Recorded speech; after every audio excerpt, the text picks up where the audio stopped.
इनके vice chancellor ने बुलाया और बुलाने के बाद कहा कि डॉक्टर मूरिस तुम ऐसा करो, मिस्र चले जाओ और वहां पर एक दरिया है जिसे दरियाए नील कहते हैं, उसके पानी पे जाकर के रिसर्च करो, उसके पानी पर जाकर के रिसर्च करो और सारा बायोडाटा हमारे पास लेकर के आओ, क्योंकि खेती बाड़ी के लिए एक सब्जेक्ट पानी भी है। बगैर पानी के खेती नहीं होती है, बगैर पानी के खेती परवान नहीं चढ़ती है। बगैर अब हैंडपंप से पानी, अब हैंडपंप पानी का इस्तेमाल होता है, नदी के पानी का इस्तेमाल होता है, नहर के पानी का इस्तेमाल होता है। पानी के बगैर खेती नहीं होती।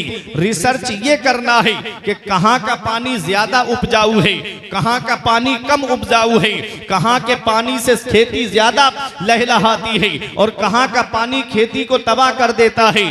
डॉक्टर मूरिस ने अपनी लिबर्टी गाह ली, डॉक्टर मूरिस ने अपनी तजर्बे गाह ली, डॉक्टर मूरिस अपनी लिबर्टी लेकर के और चंद साथियों को लेकर के मिस्र के अंदर आ गए और मिस्र में आकर के ठहर गए। एक दिन सुबह के वक्त दरिया नील के किनारे टहल रहे थे, अचानक आपके पैर से एक लाश टकराती है, आपका पैर एक लाश के पैर से टकराता है। जब उस लाश को निकाला गया तो लंबी लाश थी, निकालते चले जा रहे हैं, इतने लंबे लोग अब तो नहीं पाए जाते हैं, ये लाश किसकी है, इतने लंबे लोग अब तो नहीं पाए जाते हैं। हैरत बढ़ती जा रही है, इस्तेजाब बढ़ता जा रहा है। डॉक्टर मूरिस उस लाश को अपने साथियों के साथ उठा करके लाए और ला करके अपनी लिबर्टी गाह में रखा, तजर्बे गाह में रखा और देखने लगे कि ये लाश किसकी लाश है। अल्लाह अकबर। जब उस लाश को देखा तो समझने लगे कि ये कोई धार्मिक मामला लगता है, इस लाश को पानी ने क्यों नहीं गलाया। अरे पानी तो वो चीज है जो सख्त से सख्त चीज को गला देता है, जो सख्त से सख्त चीज को गला देता है, लेकिन इसके जिस्म को क्यों नहीं गलाया। इंसान बेचता क्या है पानी के सामने, आज डूबेगा, शाम को फूल जाएगा, दूसरे दिन को फट जाएगा, तीसरे दिन को जिस्म रेजा रेजा होके पानी में हल हो जाएगा। इंसान की हैसियत क्या है। कहा कि अब इतने लंबे लोग तो पाए नहीं जाते हैं, इस लाश को पानी ने क्यों नहीं गलाया। चलो पानी ने मेहरबानी कर दी तो इसको मछलियों ने क्यों नहीं खाया, मगरमच्छों ने क्यों नहीं खाया। ये लाश आज अब भी सलामत है, इसके सर के बाल सलामत हैं, इसके भौं के बाल सलामत हैं, इसके जिस्म का गोश्त सलामत है, इसके जिस्म की हड्डियां सलामत हैं। ये कोई धार्मिक मामला लगता है। डॉक्टर मूरिस ने सोचा कि पता कैसे चलेगा ये लाश किसकी है। पूरी बाइबल पढ़ डाली लेकिन नतीजा नहीं मिला, पूरी इंजील पढ़ डाली लेकिन नतीजा नहीं मिला, पूरी तौरात पढ़ डाली लेकिन नतीजा नहीं मिला। फिर दिल में ख्याल आता है कि चलो कुरान भी तो धार्मिक किताब है, चलो कुरान पढ़ करके देख ले। फिर कहने लगे हमारे सेंटों ने बताया है, हमारे पोप ने बताया है, हमारे धर्म गुरु ने बताया है कि कुरान धार्मिक किताब नहीं है, कुरान मोहम्मद ने अपना बनाया हुआ, मोहम्मद का अपना बनाया हुआ कलाम है, ये खुदा का कलाम नहीं है। डॉक्टर मूरिस कहने लगे चलो एक बार कुरान सुन करके तो देख ले, शायद नतीजा मिल जाए। देखो जो बात डॉक्टर मूरिस के सेंटों ने बताई थी वही बात कुफारे मक्का बोलते थे। जब नबी ने कुरान पढ़ करके सुनाया, नबी पर सबसे पहली वही कौन सी नाजिल हुई थी, नबी पे सबसे पहली वही जो नाजिल हुई गारे हिरा के अंदर, तो ना तो नमाज का हुक्म सबसे पहले आया, ना रोजे का हुक्म सबसे पहले आया, ना हज का हुक्म सबसे पहले आया, ना ज़कात का हुक्म सबसे पहले आया। नबी पे सबसे पहली वही नाजिल होती है। तो इक़रा पढ़िए पढ़िए पढ़िए, पढ़ने के ताल्लुक से सबसे पहली वही नाजिल होती है। लेकिन भजनपुर वालों अफसोस होता है जिस कौम के पैगंबर पर सबसे पहली वही पढ़ने के ताल्लुक से आई है, आज उसी पैगंबर की उम्मत के चंद लोग तालीम से दूर हो गए, एजुकेशन से दूर हो गए, शिक्षा से दूर हो गए, कुरान की तालीम से दूर हो गए, हदीस की तालीम से दूर हो गए। जब नबी ने मक्के में ऐलान नबुव्वत फरमाया तो कितने लोग लिखना पढ़ना जानते थे, सिर्फ 17 लोग लिखना पढ़ना जानते थे। नबी ने 40 साल की उम्र में ऐलान नबुव्वत फरमाया, 53 साल की उम्र उम्र में नबी ने मक्का छोड़ा, मदीने आ गए, 10 साल मदीने शरीफ में रहे हैं। टोटल ये 23 साल की जिंदगी है। पूरी जिंदगी नबी की बज़ाहिर 63 साल है, लेकिन तबलीग इस्लाम की जो जिंदगी मैं आपको बता रहा हूं, वो जब नबी पर पहली वही नाजिल हुई है, पहले तो मेरे आका ने मक्के की सरजमीन पर अपने अखलाक के जरिए तबलीग की है, अपने किरदार के जरिए तबलीग की है। 40 साल तक नबी ने उन लोगों के सामने अपना अखलाक पेश किया है, अपना किरदार पेश किया है, अपना कैरेक्टर पेश किया है। नबी का किरदार देख करके कुफारे मक्का आपको सादिकुल वादुल अमीन कहते थे। नबी की सीरत को देख करके कुफारे मक्का आपको सबसे बड़ा सच्चा कहते थे। आपकी हिस्ट्री को देख करके, आपके अखलाक हसना को देख करके कुफारे मक्का अपनी अमानतें नबी के पास रखा करते थे। कहते थे अगर मक्के में कोई सबसे सच्चा है तो वो मोहम्मद रसूलुल्लाह है, अगर मक्के में सबसे बड़े कोई अमीन है तो वो मोहम्मद इब्ने अब्दुल्लाह है। वही कुफारे मक्का के सामने जब नबी ने ऐलान नबुव्वत फरमाया तो कोई मेरे नबी को गाली दे रहा है, कोई मेरे नबी को मजनू कह रहा है, कोई मेरे नबी को माज़अल्लाह पागल कह रहा है। और नबी के सगे चचा अबू लहब ने कहा था मोहम्मद तुमने इसलिए हमको बुलाया है ताकि हम तुमको नबी माने, खुदा तुम्हारे हाथों को तबाह कर दे। नबी ने आसमान की तरफ देखा, रब ने फरमाया मेरे महबूब आप तो मेरे रसूल हो, आप मेरे महबूब हो, ये अबू लहब आपके हाथों के बारे में कह रहा है तो हम कुरान में फरमा रहे हैं तब्बत यदा अबी लहब व तब, तबाह हो जाए अबू लहब के दोनों हाथ। और वो तबाह हो ही गया। अबू लहब ने नबी करीम की शान में गुस्ताखी की तो रब तबारक व तआला ने पूरी सूरत अबू लहब के ताल्लुक से महबूब पर नाजिल फरमाई कि अबू लहब के दोनों हाथ तबाह हो जाएं। और वो तबाह हो ही गया। देखो ये मेरे आका है, इन्होंने 40 साल की उम्र शरीफ में ऐलान नबुव्वत फरमाया है, 53 साल की उम्र में मक्का छोड़ा है, मदीना आए हैं, 10 साल मदीने शरीफ की सरजमीन पर बज़ाहिर रहे मदीने वाले मुस्तफ़ा। ये 23 साल की मुद्दत में पैगंबर इस्लाम ने तालीम को ऐसा फरोग दिया है कि जब आका हज्जतुल वदा के मौके पर आखिरी खुतबा देते हैं तो 1.25 लाख सहाबाए किराम के पास में तालीम थी और उनके हाथ में कलम था। नारे तकबीर, नारे रिसालत, मसलके आला हजरत, फैजाने आला हजरत, इमाम अहमद रजा कॉन्फ्रेंस, जश्ने दस्तार बंदी, मौलाना फुरकान रजा साहिब किबला मंजरी माशाअल्लाह। तो तालीम कितनी जरूरी है। सुभान अल्लाह। सबसे पहली वही नबी पर नाजिल हुई तो पढ़ने के ताल्लुक से हुक्म आया, पढ़िए बेशक पढ़िए। मतलब मेरे महबूब जब तुम्हारी उम्मत के पास में तालीम होगी तो वो नमाज के करीब होंगे जी, जब तुम्हारी उम्मत के पास में तालीम होगी तो वो रोजे के करीब होंगे, जब तुम्हारी उम्मत के पास में तालीम होगी तो वो ज़कात को उसके वक्त पर अदा करेंगे, जब तुम्हारी उम्मत के पास में तालीम होगी तो वो हज के उसके अरकान के साथ में अदा करेंगे। आज हम तालीम से दूर हो गए, आज हम एजुकेशन से दूर हो गए। नबी ने कुरान पढ़ कर के मक्के वालों को सुनाया तो कुफारे मक्का कहते थे कि ये कलाम मोहम्मद का अपना बनाया हुआ कलाम है, ये खुदा का कलाम नहीं है। जब कुफारे मक्का ने ये कहा कि ये मोहम्मद का अपना बनाया हुआ कलाम है तो सबसे पहला चैलेंज 15वें पारे में किया गया, कुल इन इज्तमाअतिल जिन्न वल इंस अला अन यातू बिमिस्ली हाज़ल कुरान ला यातूना बिमिस्ली वलौ काना बादुहुम लिबादिन ज़हीरा। रब फरमाता है महबूब इनसे कह दो कि तमाम इंसान और तमाम जिन्न जमा हो जाएं इस बात पर कि वो इस कुरान की मिसल ले आएं। ला यातूना बिमिस्ली, इस कुरान की मिसल हरगिज नहीं ला पाएंगे। वलौ काना बादुहुम लिबादिन ज़हीरा, अगरचे उनमें का बाज की मदद क्यों ना करे, अगरचे उनमें का बाज का ताउन क्यों ना करे, इस कुरान की मिसल नहीं ला पाएंगे। पूरे सारे कुफारे मक्का खामोश हो गए, उनका नातिका बंद हो गया। तो चैलेंज और हल्का कर दिया गया। 11वें पारे में दूसरा चैलेंज है। रब फरमाता है महबूब इनसे कह दो कि पूरे कुरान में 114 सूरतें हैं, इनसे कह दो कि 10 सूरतों की मिसल बना करके ले आए। बेअशरे सुवर मुफ्तरायात, 10 सूरतों की मिसल बना करके ले आए। कुफारे मक्का को जब नबी ने ये आयत करीमा पढ़ करके सुनाई, इसका भी जवाब वो न ला सके तो चैलेंज और हल्का कर दिया गया। ना तो वो पूरे कुरान की मिसल ला पाए न 10 सूरतों की मिसल ला पाए। तो चैलेंज और हल्का कर दिया गया। रब ने फरमाया महबूब ये 10 सूरतें क्या सूरतों की मिसल क्या ला पाएंगे। चैलेंज और हल्का कर दिया गया। व इन कुंतुम फी रैबिम मिम्मा नज़्ज़लना अला अब्दिना फ़अतू बिसूरतिम मिन मिस्ली वदऊ शुहदाअकुम मिन दूनिल्लाह। रब फरमाता है तुम इस बात से शक में हो जो हमने अपने बंदे पर नाजिल फरमाया है। तो रब फरमाता है तुम बुला लो अपने हिमरातियों को, सबको बुला लो और इस कुरान की मिसल एक सूरत की मिसल बना करके ले आओ। एक सूरत की मिसल। रब फरमाता है एक सूरत की मिसल बना करके ले आओ। पूरे कुरान में सबसे छोटी सूरत सूरह कौसर है। इन्ना अअतैना कल कौसर। उस छोटी सी सूरत को लिख के काबे की दीवार पे टाक दिया गया और ऐलान कर दिया गया इस सूरत की मिसल बना करके ले आओ।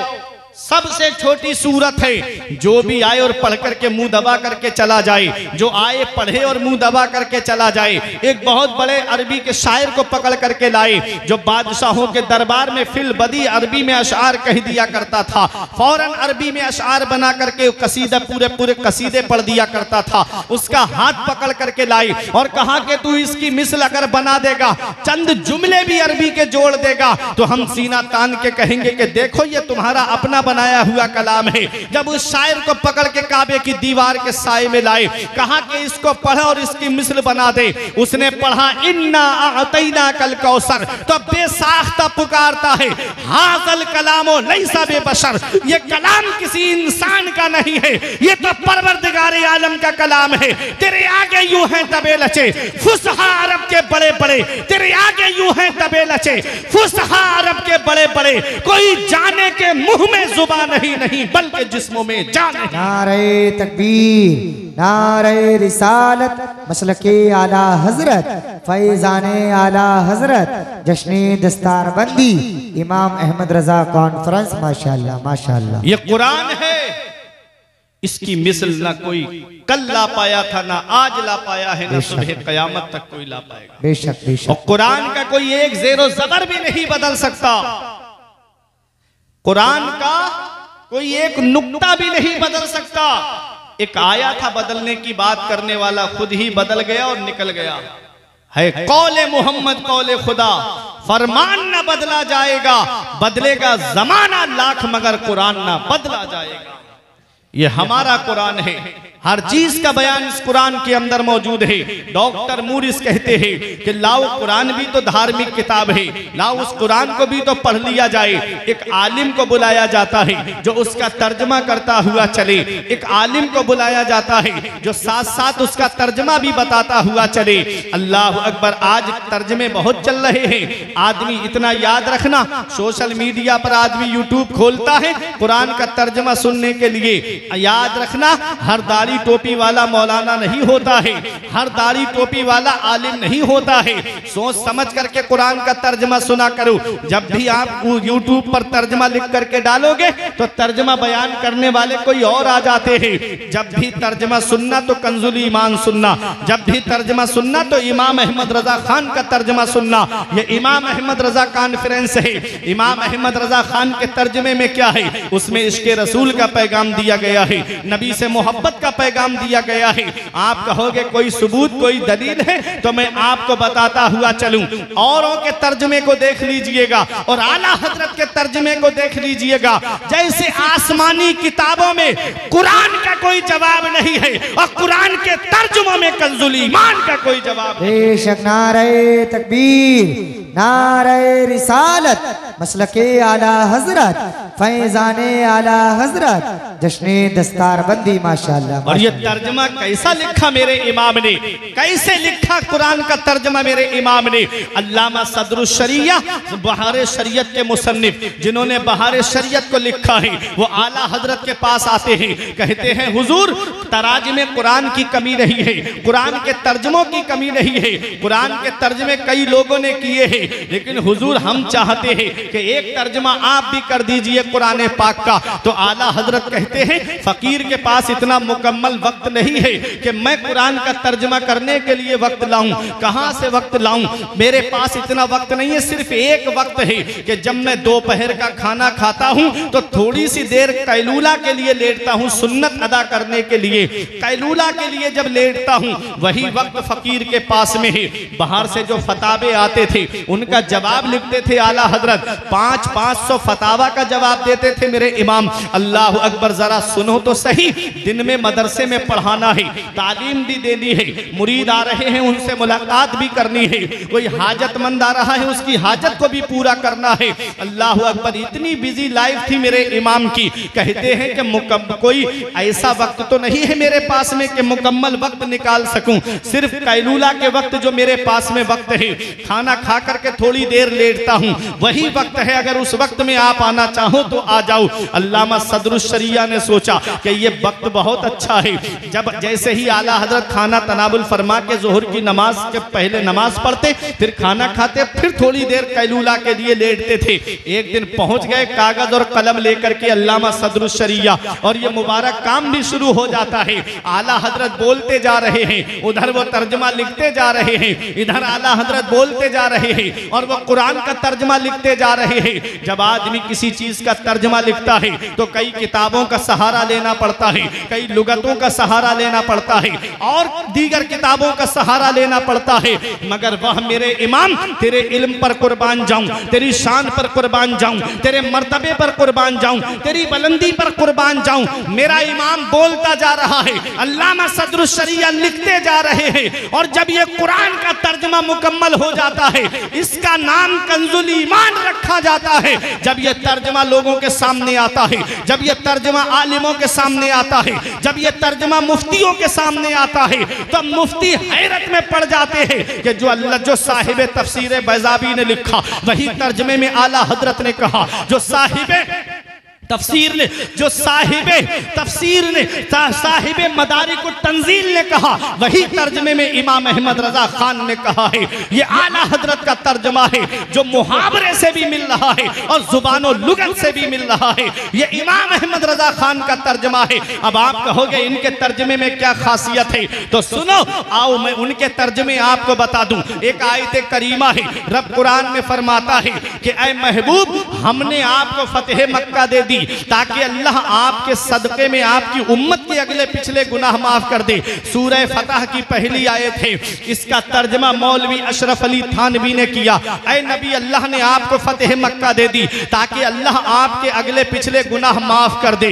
माज अल्लाह, बताओ नबी से कोई गुनाह हो सकता है? नबी मासूम होते हैं, नबी से कोई गुनाह नहीं हो सकता। और अशरफ अली थानवी ने तर्जमे में लिखा, ऐ नबी, अल्लाह ने आपको फतेह मक्का दे दी ताकि अल्लाह आपके अगले पिछले गुनाह माफ कर दे। मौलवी खलील अहमद अम्बेड भी लिखते हैं, कहते हैं, ऐ नबी, अल्लाह ने आपको फतेह मक्का दे दी ताकि अल्लाह आपकी अगली पिछली खताएं माफ कर दे। माज अल्लाह, कोई नबी को खताकार लिख रहा है, कोई नबी को गुनाहगार लिख रहा है। ये आला हजरत का तर्जमा है, इमाम इश्क व मोहब्बत का तर्जमा है, वो गद्दार मुस्तफा का तर्जमा है, ये वफादार मुस्तफा का तर्जमा है, ये आशिके रसूल का तर्जमा है।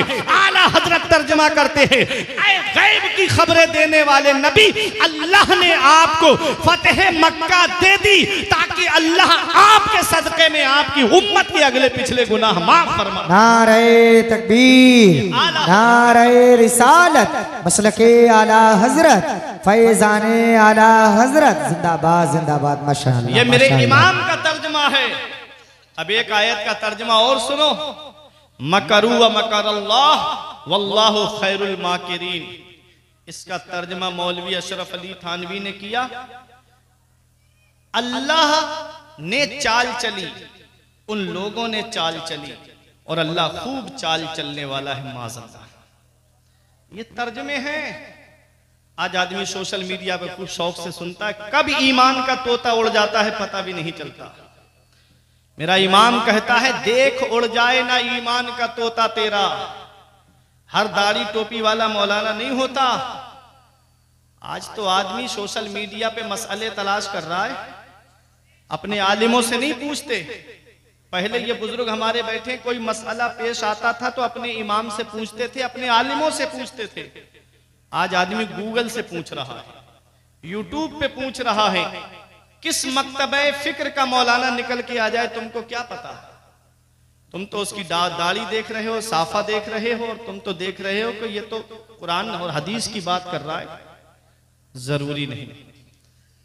इतने एजेंट बिठा दिए गए हैं, हजारों फेक साइट बनी हुई हैं सोशल मीडिया पर, जिसके जरिए लोगों का ईमान लूटा जा रहा है।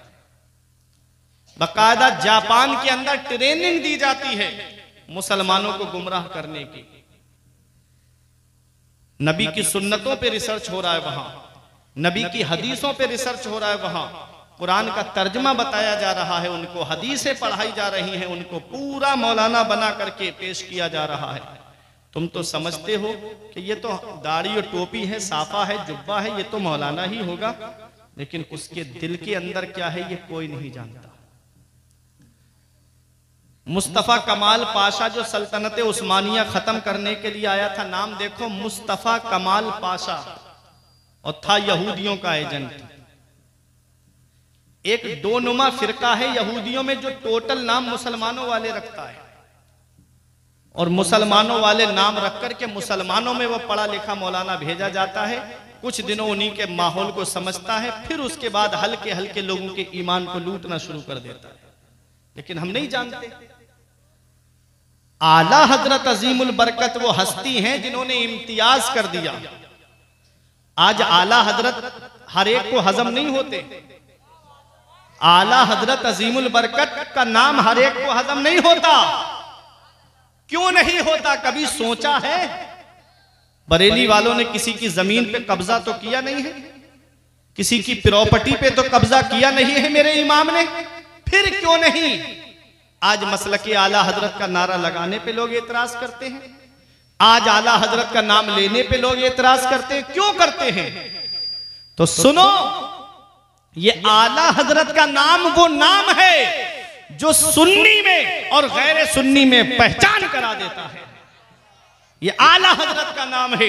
जब पहले देसी घी मिलता था तो आदमी जब दुकान पे लेने जाता था तो आदमी ये नहीं कहता था कि कौन सा घी चाहिए। जहां दुकान पे जाके कहा घी दे दो तो देसी घी उठाता और आपको दे देता। और जब से डालडा चलने लगा, जब से रिफाइंड चलने लगा, जब से मिलावटी तेल चलने लगे, अब आप दुकान पे जाकर के कहोगे कि हमको घी दे दो तो वो पूछेगा कि कौन सा घी दे दूं, बनास्पाती घी दे दूं, डालडा दे दूं या रिफाइंड फॉर्चून तुमको दे दूं, कौन सा वाला दूं? तो आप ये कौन सा कहने की जरूरत क्यों आई? जब घी मांगा था तो घी दे देना चाहिए। पता चला मार्केट में मिलावटी घी आ गए हैं, पता चला मार्केट में मिलावटी तेल आ गए हैं। जब लोग सुन्नी थे और सुन्नी सहीहुल अकीदा थे तब कहने की जरूरत नहीं पड़ती थी कि तुम कौन से सुन्नी हो। अब वो भी अपने आप को सुन्नी कहला रहे हैं और इमाम आजम अबू हनीफा का मुकल्लिद भी कहला रहे हैं। इसलिए इस दौर में ये पूछने की जरूरत पड़ गई कि कौन से सुन्नी हो। अगर इमाम अहमद रजा खान के नाम पर उसका चेहरा खिल जाता है तो समझ लो अपना वाला है, और अगर आला हजरत के नाम पर चेहरा बिगड़ जाता है तो समझ लो अपना नहीं है, सिर्फ अपनों का लिबास पहन करके आया है। ऐसे आलिम को दूर हटा दो और ये कह दो कि जो रजा का नहीं है वो हमारा नहीं है। नारे तकबीर, नारे रिसालत, मसलके आला हजरत, फैजाने आला हजरत, जश्ने दस्तारबंदी मौलाना फुरकान रजा साहिब किबला मंजरी। माशाअल्लाह माशाअल्लाह। ये पहचान है, ये पहचान है।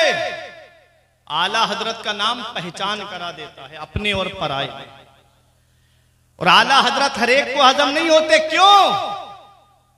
आला हजरत उन पीरों को भी हजम नहीं होते जो गैर महरम औरतों से अपने पैर दबाते हैं। आला हजरत उन्हें भी हजम नहीं होते कि जो अपने मुरीदों से मोटे मोटे नजराने वसूलते हैं, शरीयत के अहकाम पर अमल नहीं, नमाज की पाबंदी नहीं, रोजे के महीने में मैंने जाहिल पीरों को खाते हुए देखा अपनी आंखों से। ऐसा ऐसा पीर मिला मुझे, कहते हैं मौलाना पीर का चेहरा देख लो बस हो गई नमाज, हो गई इबादत। बताओ नमाज मेरे नबी पर माफ नहीं है जिनके सदके में दुनिया बनी है, नमाज खुलफाए राशिदीन पर माफ नहीं, नमाज अइम्मा मुजतहिदीन पर माफ नहीं। तो ये कौन सा पीर आ गया है, कहता है खाली पीर का चेहरा देख लो बस हो गई तुम्हारी नमाज, माज अल्लाह। पीर परस्ती करते करते मिल गया मुझको अल्लाह, माज अल्लाह। बहुत शौक से कव्वाली सुनते मेरे नौजवान, पीर को पूजते पूजते अल्लाह मिल गया। कभी सुना है देख उड़ जाए ना ईमान का तोता तेरा, अपने आमाल की इस्लाह करो। मैं उन पीरों को नहीं कहता जो शरीयत पे चलने वाले हैं, मैं उन पीरों को नहीं कहता जो नबी की शरीयत का पैगाम लोगों तक पहुंचा रहे हैं, मैं उन जाहिल पीरों की बात कर रहा हूं जिन्होंने पीरी मुरीदी को धंधा बना लिया आज के दौर में। मैंने ऐसे पीर देखे कि मुरीदों के घर पे आ जाएंगे, एक एक हफ्ता रहेंगे, जुमे की नमाज पढ़ के मुक्तदी आ गया और पीर साहब घर में बैठे। मुरीद नमाज पढ़ रहा है, पीर साहब घर में हैं और नाज है कि मेरा पीर मुझको जन्नत में लेके जाएगा। जो खुद नहीं बच सकता कब्र में अजाब से, वो तुमको क्या बचाएगा।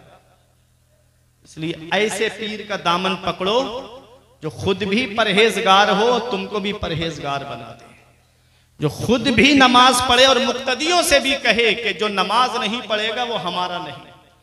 वारिसे पाक के रोजे पे आज भी आप जाएंगे तो दरवाजे पे लिखा है, सुना सुना जाके हमारे मुरीदों से कह दे जो नमाज नहीं पढ़ता है वो हमारा नहीं। ये वारिसे पाक के रोजे पे लिखा है। आज वारिसे पाक से मोहब्बत का दावा करने वाले नमाज से दूर। आला हजरत को सबसे पहले आला हजरत किसने कहा? दबदबाए सिकंदरी जो रामपुर से महनामा छपता था पहले, उसके अंदर ये खबर छपी कि आला हजरत अजीमुल बरकत जब देवा शरीफ गए तो वारिसे पाक ने कहा कि आज नमाज बरेली के बड़े मौलाना पढ़ाएंगे, आज नमाज बरेली के आला हजरत पढ़ाएंगे।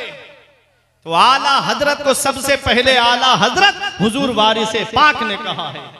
बेखबर दानिश्वरों को जाने क्या तकलीफ है, बेखबर दानिश्वरों को जाने क्या तकलीफ है। ऊंचे ऊंचे हजरतों ने आला हजरत कह दिया, छोटे छोटे हजरतों को जाने क्या तकलीफ है। तो वो आला हजरत है। आला हजरत का नाम पहचान करा देता है अपने और पराये में। तो आला हजरत का तर्जमा देखो, इस आयत का तर्जमा मौलवी इस्माइल देहलवी ने किया कि अल्लाह ने चाल चली, उन लोगों ने चाल चली और अल्लाह खूब चाल चलने वाला है, माज अल्लाह। आला हजरत तर्जमा करते हैं उन लोगों ने चाल चली तो अल्लाह रब्बुल इज्जत ने उनकी खुफिया हिलाकत की तदबीर फरमाई। कैसे ईमान बचाया हमारा। एक और आयत करीमा है, वह वजदा का वालन फहदा। ऐ महबूब, हमने आपको अपनी मोहब्बत में खुद रफ्ता पाया तो रास्ता दिखाया। इसका तर्जमा अशरफ अली थानवी ने किया है कि ऐ रसूल, हमने आपको गुमराह पाया तो रास्ता दिखाया। बताओ नबी गुमराह है? माज़अल्लाह। क्या कोई नबी गुमराह हो सकता है? जो लोगों को हिदायत का रास्ता दिखाने के लिए आए, उसके लिए कि नबी हमने आपको गुमराह पाया तो रास्ता दिखाया, माज़अल्लाह। आला हजरत का तर्जमा देखो, वो गद्दार मुस्तफ़ा हैं, ये वफादार मुस्तफ़ा हैं, ये आशिक मुस्तफ़ा हैं। तर्जमा करते हैं, ऐ महबूब, हमने आपको अपनी मोहब्बत में खुद रफ्ता पाया सो रास्ता दिखाया। ये आशिक मुस्तफ़ा का तर्जमा है, वो गद्दार मुस्तफ़ा का तर्जमा है। आला हजरत तुम्हारी ज़रूरतों का नाम है, आला हजरत तुम्हारी उमंगों का नाम है, आला हजरत उस इस्लामी सिपह सालार का नाम है जो इस्लामी लश्कर को हर वक्त ट्रेनिंग देता रहा कि अगर कोई कुरान का गलत तर्जमा कर रहा है तो अहमद रजा तुमको कंजुल ईमान दे रहा है। अगर कोई फतवे की बुनियाद पर तुम्हारे मिजाज को ठोकर मार रहा है तो अहमद रजा फतवाए रज़विया तुमको दे रहा है। अगर कोई तकवियतुल ईमान लिख करके खबतुल ईमान की दलील पेश कर रहा है तो अहमद रजा तुमको तमहीद ईमान अता फरमा रहा है। अगर कोई तुम्हारे मिजाज को ठोकर मार रहा है तो अहमद रजा तुमको किताबों का अंबार अता कर रहा है। इमाम इश्क़ मोहब्बत ने जगह जगह पहरे बिठाए हैं, जगह जगह हमारी रहनुमाई फरमाई है, जगह जगह हमारे ईमान व अकीदे की हिफाजत फरमाई है। वो आशिक़े मुस्तफ़ा है, वो मुहिब्बे मुस्तफ़ा है, वो दीवाना मुस्तफ़ा है। शायर ने पुकार करके कहा था कि डाल दी कल्ब में अज़मत मुस्तफ़ा, डाल दी कल्ब में अज़मत मुस्तफ़ा। हर सिलसिले के आदमी का यही कहना है कि मैं हूं तो चिश्ती लेकिन मेरा ईमान बचाया अहमद रजा ने, मैं हूं तो कादरी मेरा ईमान बचाया अहमद रजा ने, मैं हूं तो वारसी मेरा ईमान बचाया अहमद रजा ने, मैं हूं तो अशरफी मेरा ईमान बचाया अहमद रजा ने, मैं हूं तो मातुरीदी मेरा ईमान बचाया अहमद रजा ने। जब हर तबकाए फिक्र के, हर मक्तबाए फिक्र के इंसानों का जो आशिक़े मुस्तफ़ा है उनके ईमान की हिफाजत हो गई तो एक जुबान होकर के कहा था कि डाल दी कल्ब में अज़मत मुस्तफ़ा, डाल दी कल्ब में अज़मत मुस्तफ़ा। सैयदी आला हजरत पे लाखों सलाम। नारे तकबीर, नारे रिसालत, मसलके आला हजरत, फैज़ाने आला हजरत, जश्ने दस्तारबंदी। माशाअल्लाह माशाअल्लाह। तो ये कुरान का तर्जुमा है, इमाम अहमद रजा कॉन्फ्रेंस है। कौन है इमाम अहमद रजा? कुरान का तर्जुमा लिख करके हमारा ईमान बचाया, बेशक हमारे ईमान की हिफाजत फरमाई है। ऐ मेरे अजीजों, कुरान का तर्जुमा पढ़ना तो कंजुल ईमान पढ़ना। ये कंजुल ईमान क्या है? ये ईमान का खजाना है। आला हजरत अजीमुल बरकत ने कुरान का खजाना हमको अता फरमाया है। कुरान है क्या? हर चीज का बयान कुरान के अंदर। तो डॉक्टर मूरिस कहते हैं कि लाओ कुरान का तर्जमा भी मैं सुन लूं ताकि मुझे नतीजा मिल जाए ये लाश किसकी है। ये लाश किसकी है? एक आलिम साहब बुलाए गए जो कुरान का तर्जमा भी करते रहे। पहला पारा पढ़ लिया लेकिन नतीजा नहीं आया, दूसरा पारा पढ़ लिया लेकिन नतीजा नहीं आया, 3 पारे 4 पारे हो गए लेकिन नतीजा नहीं आया। आलिम साहब बोले नतीजा आया? कहा नतीजा आए या ना आए लेकिन मजा बहुत आ रहा है, कुरान की तिलावत करते रहो, मजा बहुत आ रहा है, कुरान पढ़ते रहो। डॉक्टर मूरिस कुरान सुन रहे हैं, कहते हैं कि मेरा यकीन कहता है कि नतीजा भी इसी कुरान में मिलेगा। जैसे ही 11वें पारे में पहुंचे और जब इस आयत करीमा पर पहुंचे आलिम साहब, फल यौमा नुनज्जे का बेबदने का इला आखिर, ऐ फिरौन आज हम तुझे दरिया में डिबो रहे हैं और तेरी लाश को कयामत तक के लिए इबरत का निशान बना देंगे। डॉक्टर मूरिस कहते हैं ये लाश किसी और की नहीं है, ये लाश फिरौन की है। आज भी मिस्र के म्यूजियम में उसकी लाश रखी हुई है। अल्लाह ने कयामत तक के लिए उसकी लाश को इबरत का निशान बना दिया है। जो लोगों पे जुल्म करता है, जो लोगों को सताता है, जो लोगों पर जुल्म के पहाड़ तोड़ता है, अल्लाह उसको इबरत का निशान बना देता है। अल्लाह उसको इबरत का निशान बना देता है। देख लो फिरौन की लाश को। रब फरमाता है ऐ फिरौन आज हम तुझे दरिया में डिबो रहे हैं और तेरी लाश को कयामत तक के लिए इबरत का निशान बना देंगे। डॉक्टर मूरिस कहते हैं ये लाश किसी और की नहीं है, ये लाश फिरौन की है। लेकिन मैंने मोहम्मद की पूरी जीवनी पढ़ी है, उनकी पूरी सवाने हयात पढ़ी है। तो मोहम्मद तो कभी मिस्र आए नहीं, फिर ये उनको किसने बताया कि एक लाश मिस्र के दरिया में डूबी हुई है। मिस्र में एक दरिया नील है, उसी दरिया की एक शाख है दरियाए कुलजुम, जिसके अंदर फिरौन को डिबो करके मार दिया गया था। देखो रास्ता एक है और गुजरने वाले 2 हैं। एक उसी रास्ते से नमरूद, उसी रास्ते से फिरौन भी गुजर रहा है, उसी रास्ते से मूसा अलैहिस्सलाम और उनके लश्करी भी गुजरे हैं। रास्ता एक है। मूसा अलैहिस्सलाम गुजर गए, आपके साथी गुजर गए, लेकिन उसी रास्ते पर फिरौन डूब जाता है, उसके साथी डूब जाते हैं और अल्लाह फिरौन की लाश को इबरत का निशान बना देता है। बेशक बेशक बेशक बेशक। तो मेरे अजीजों, रास्ता नहीं बचाता है, रहबर बचाता है। रहबर ऐसा चुनो जो तुम्हें बचाए और मंजिल मकसूद पे लेके चला जाए। रास्ता एक ऐसा रास्ता है कि फिरौन भी उसी रास्ते से गुजर रहा है, मूसा पैगंबर भी उसी रास्ते से गुजर रहे हैं। फिरौन डूब गया, उसके साथी डूब गए, लश्करी डूब गए और मूसा पैगंबर उनके साथी निकल गए। क्या समझे? अल्लाह ने फिरौन की लाश को इबरत का निशान बना दिया। डॉक्टर मूरिस ने the Bible the Quran and science के अंदर यह दावा किया कि एक बड़ा सा आतिश कदा बनाया जाए और उसमें लकड़ियां भरी जाएं और उसमें आग लगा दी जाए। डॉक्टर मूरिस कहते हैं कि उस आग में आग लगाने के बाद में फिरौन की बॉडी को उस आग के अंदर डाला जाए, तब भी फिरौन के जिस्म को आग नहीं जलाएगी, क्योंकि उसके जिस्म को कयामत तक के लिए इबरत का निशान परवरदिगारे आलम ने बना दिया है। वो इबरत का निशान बना रहे। आज भी मिस्र के म्यूजियम में उसकी लाश रखी है। तो ये कुरान है, हर चीज का बयान कुरान में है। कुरान कहां नाजिल हुआ? रब फरमाता है लौ अनज़लना हाज़ल कुरान अला जबल, अगर हम इस कुरान को पहाड़ पर नाजिल फरमाते, ला रअयतहु खाशिअम मुतसद्दिअम मिन खशियतिल्लाह, तो जरूर तू देखता कि पहाड़ रेजा रेजा हो जाता अल्लाह के खौफ से। कुरान का एक हर्फ भी अगर पहाड़ पर नाजिल हो जाए तो पहाड़ रेजा रेजा हो जाए अल्लाह के खौफ से। कुरान में जलाल है।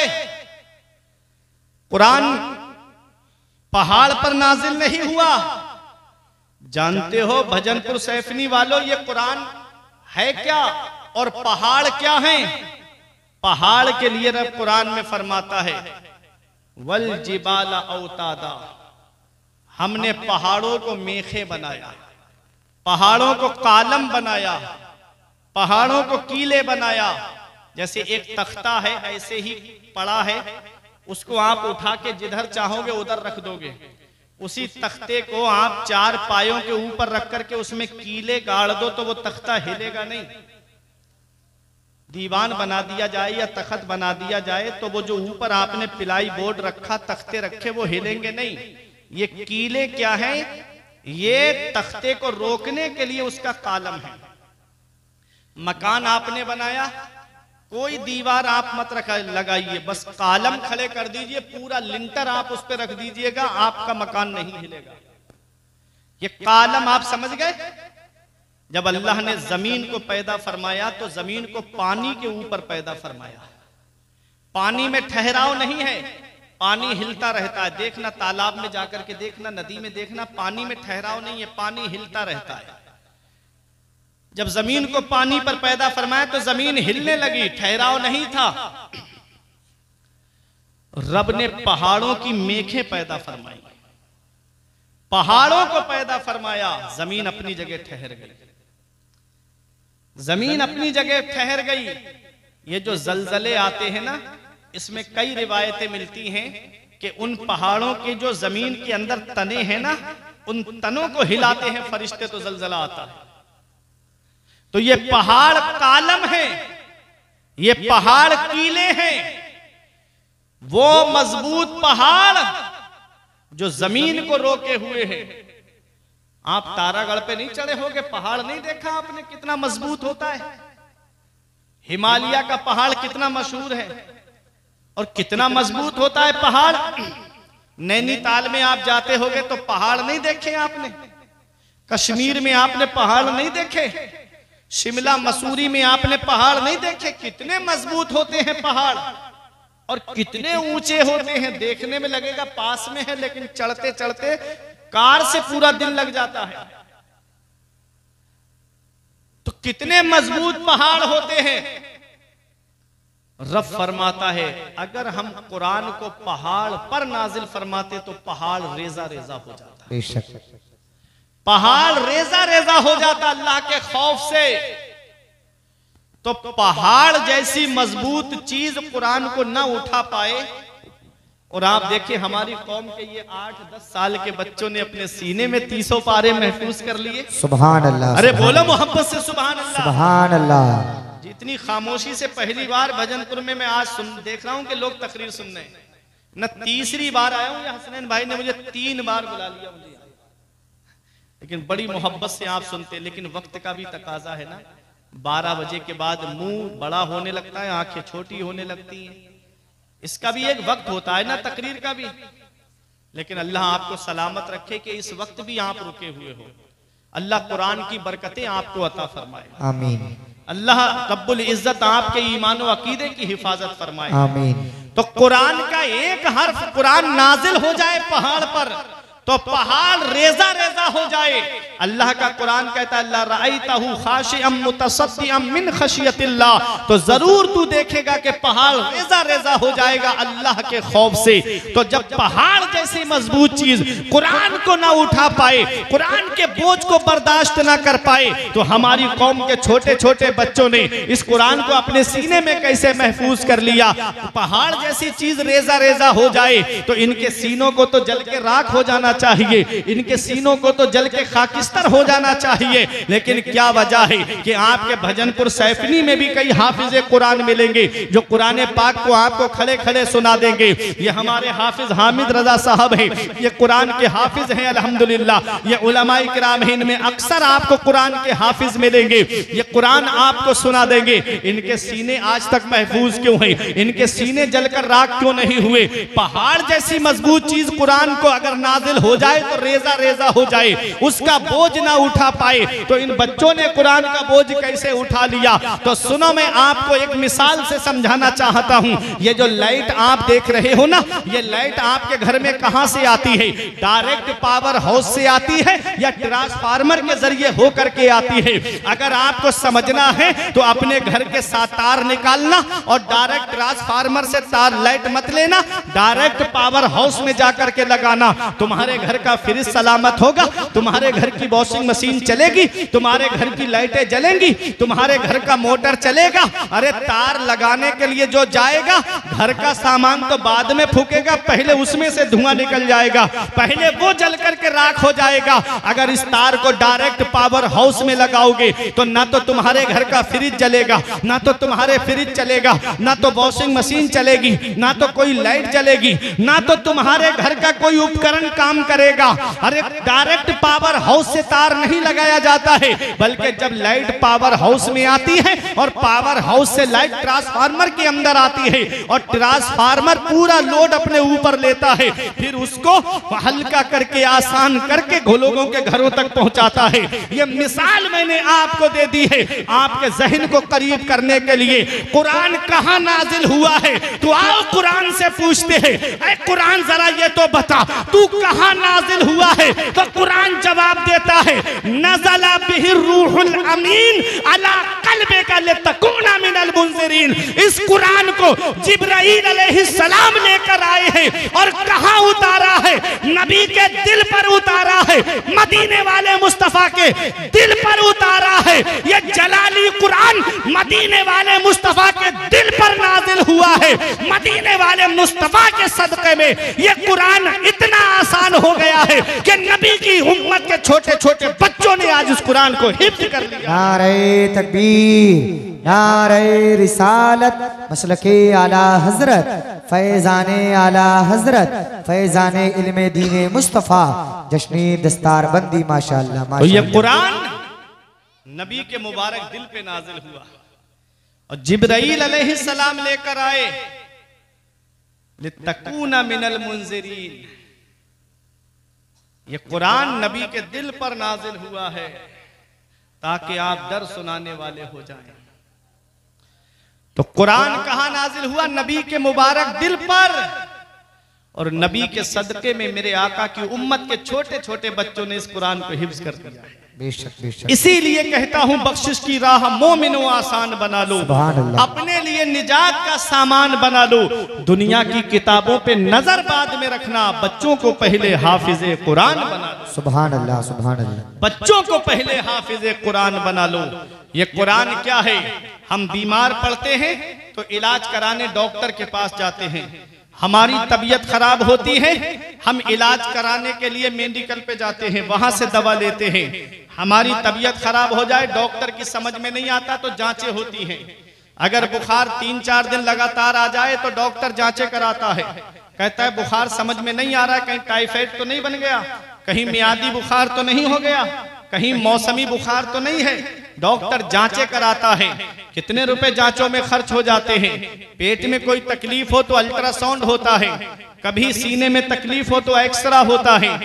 आप जरा देखो, जब हम बीमार पड़ते हैं तो कोई डॉक्टर के पास जाता है, कोई जाकर के हकीम से दवा लेता है, कोई अपने जिस्म की जांचें कराता है। ऐ मेरे प्यारे मुसलमानों, में एक बात आपसे पूछता हूँ, कभी आपने ये सोचा है कि आज मेरा नमाजों में दिल नहीं लगता, लाओ मैं अपना इलाज कुरान से कराऊं? कभी आपके दिल में ये ख्याल आया कि आज मेरा रोजों में दिल नहीं लगता है तो मैं अपना इलाज कुरान से कराऊं? कुरान भी तो हकीम है। रब फरमाता है यासीन वल कुरानिल हकीम, कुरान हिकमत वाले कुरान की कसम, हकीम कुरान की कसम।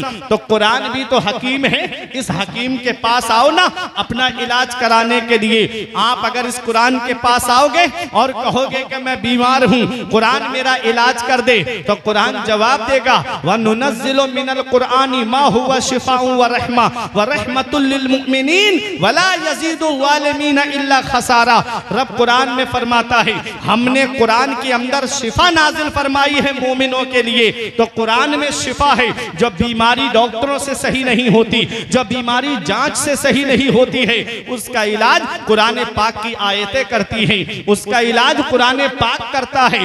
बड़ी बड़ी बीमारियां कुरान करीम की तिलावत से ठीक हो जाती हैं, बड़ी बड़ी तकलीफें कुरान की तिलावत से ठीक हो जाती हैं। आज हम कुरान नहीं पढ़ते हैं, फजर की नमाज पढ़ी, मोबाइल लेकर बैठ गए, फजर के बाद में अखबार लेकर के बैठ गए, कौन से शहर में क्या हुआ है, कौन से इलाके में क्या हुआ है, कौन सी टीम जीती है, कौन सा नेता फला जगह क्या क्या काम कर रहा है। आज कुरान से हम दूर हो गए, कुरान की तालीम से हम दूर हो गए, कुरान की तिलावत से हम दूर हो गए। ऐ लोगों, आज जिस इमाम के हम मुकल्लिद हैं, इमाम आजम अबू हनीफा के, कभी सोचा है वो इमाम हमारा कैसा था? कभी सोचा है इमाम के शब रोज कैसे गुजरते थे? कभी सोचा है इमाम की रातें कैसे गुजरती थी? इमाम आजम अबू हनीफा ने 30 साल इस हाल में गुजारे हैं कि आप लगातार रोजे रखते थे। 30 साल ऐसे आपने गुजारे कि पूरी रात में एक मर्तबा कुरान पाक खत्म फरमाया करते थे। वो इमाम आजम अबू हनीफा जिन्होंने हर रमजान शरीफ के महीने में 62 मरतबा कुरान पाक का खत्म फरमाते थे। 1500 दिरहम खर्च करके इमाम आजम अबू हनीफा ने एक लिबास बनवाया था, कपड़े बनवाए थे, जिसे सिर्फ नमाज के लिए आप इस्तेमाल फरमाते थे। रात में जब अल्लाह की इबादत करने के लिए जाते तब उस लिबास को पहनते, खुशबू लगाते थे। वो इमाम आजम अबू हनीफा है। अल्लाह अकबर, मेरे इमाम का जहां पर आज जिस्म दफन है, उस जगह पर इमाम आजम अबू हनीफा ने 7000 मरतबा कुरान पाक का खत्म शरीफ फरमाया है। इमाम आजम अबू हनीफा तो वो है जो रात में अल्लाह की इबादत करते तो नया उम्दा लिबास पहनते थे। 1500 दिरहम खर्च करके लिबास आपने बनवाया था। आज हमारा हाल ये है कि हम खेतों पे से काम करके आए, वही मैले कपड़े पहन करके नमाज पढ़ने चले गए। बाहर से काम करके आए, वही मैला लिबास पहन करके मस्जिद में नमाज पढ़ने चले गए। मस्जिद में जाओ तो नए कपड़े पहन करके जाओ। देखो अल्लाह का कुरान क्या कहता है, या बनी आदम खुजू जीनतकुम इंदा कुल्ले मस्जिद। ऐ औलाद आदम, हर नमाज के लिए जीनत पकड़ो, हर नमाज के लिए उम्दा लिबास पहनो, हर नमाज के लिए जीनत पकड़ो। आज हम दावत में जाते हैं तो नए कपड़े पहन कर जाते हैं, शादी में जाते हैं तो नया लिबास पहन कर जाते हैं, पार्टी में जाते हैं तो नया लिबास पहन कर जाते हैं, किसी के बर्थडे में जाते हैं तो नया लिबास पहन कर जाते हैं, किसी के साथ ससुराल में जाते हैं तो नया लिबास पहन करके जाते हैं, और जब मस्जिद में आते हैं तो पुराने कपड़े पहन करके, मैले कपड़े पहन करके। इमाम आजम अबू हनीफा फरमाते हैं कि लोगों के सामने जीनत पकड़ने से बेहतर है कि अल्लाह की इबादत के लिए जीनत पकड़ी जाए।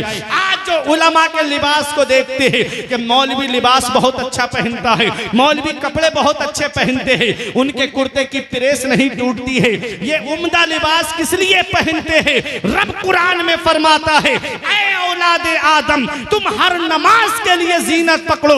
उलमा जो उम्दा लिबास पहनते हैं वो लोगों को दिखाने के लिए नहीं बल्कि अल्लाह की इबादत के लिए पहनते हैं। नारे तकबीर।